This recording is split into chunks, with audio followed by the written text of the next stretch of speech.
সবার মৃত্যু একরকম হয় না। কারো রুহ নেওয়ার সময় সারা শরীর থেকে চামড়াটা টেনে টেনে ছিঁড়ে আলাদা করলে যত কষ্ট, এর চেয়ে বেশি ভয়ানক কষ্ট হয় রুহটা বের করার সময়। বুঝতে পারছেন বিষয়টা? আপনার শরীর থেকে, শরীরের হাড় হাড্ডি গোস্ত এগুলির থেকে চামড়াটা ছিঁড়ে ছিঁড়ে আলাদা করলে আপনার যত কষ্ট হবে, এর চেয়ে ভয়ানক কষ্ট হবে আপনার থেকে রূহ যখন আজরাইল বের করবে তখন। বলেন নাউজুবিল্লাহ। এই ধরনের কষ্ট কি আপনারা চান? কোন কোন বর্ণনা আছে সারাটা পৃথিবী কিংবা 7টা আসমান বুকের মধ্যে চাপায় দিলে যত ভারী মনে হবে, মৃত্যুর সময় আপনার এর চেয়ে বেশি ভারী মনে হবে আপনার এই সিনাটা, বুকটা। কি কঠিন মৃত্যু! এই মৃত্যুর সময় আরেক শ্রেণীর মানুষ আছে যারা মুমিন বান্দা, তাদের মৃত্যুর সময়টা এরকম হবে না। একটা পিঁপড়া কামড় দিলে যতটুকু ব্যথা হয়, মুমিন বান্দা মারা যাওয়ার সময় ঠিক ততটুকুই ব্যথা হবে। পিঁপড়ার কামড় কি খাইছেন কোনো সময়? নিশ্চয়ই খেয়েছেন। পিঁপড়া কামড় দিলে হালকা একটু ব্যথা করে, অল্প সময় একটু ব্যথা করে।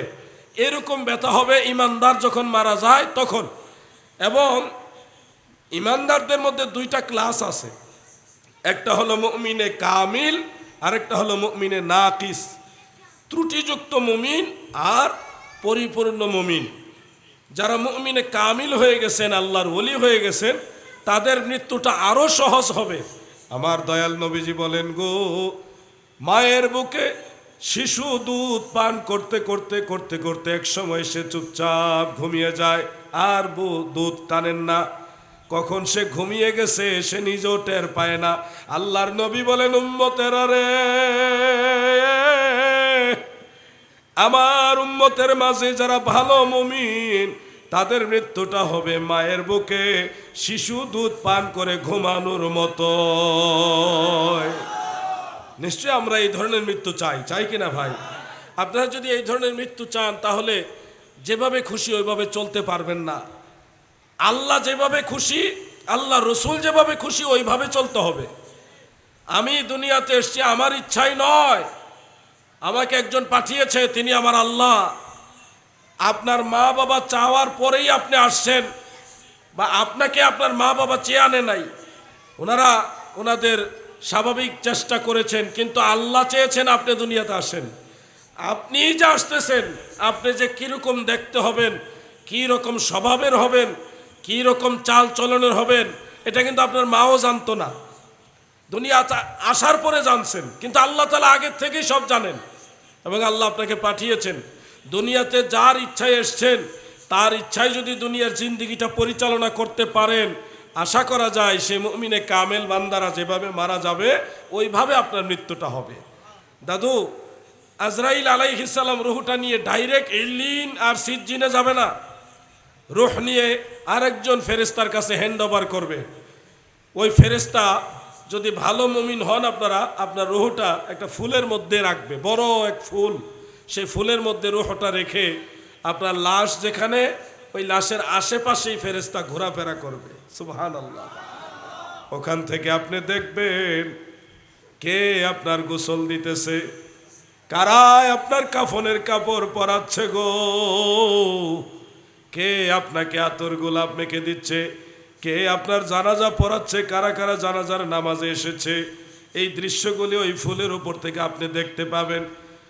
কারা আপনাকে খাটিয়ার উপরে বহন করে কবরস্থানে নিয়ে যাচ্ছে, কে আপনাকে কবরের মধ্যে নামিয়ে দিচ্ছে, দাফন করে দিচ্ছে।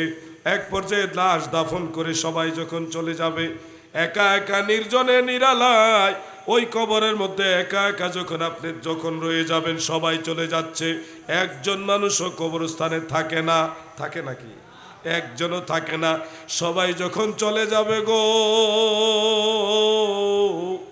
সেই নিদান মুহূর্তে রুহানি হালতে আপনি চিৎকার মেরে মেরে লোকদেরকে বলবেন, তোমরা চলে যাচ্ছ কেন? আমাকে একা রেখে তোমরা কোথায় চলে যাচ্ছ গো? আমাকে একা কবরে রেখে চলে যাচ্ছ কেন? চিৎকার মেরে মেরে আপনি বলবেন, কিন্তু কেউ আপনার কথা শুনবে না।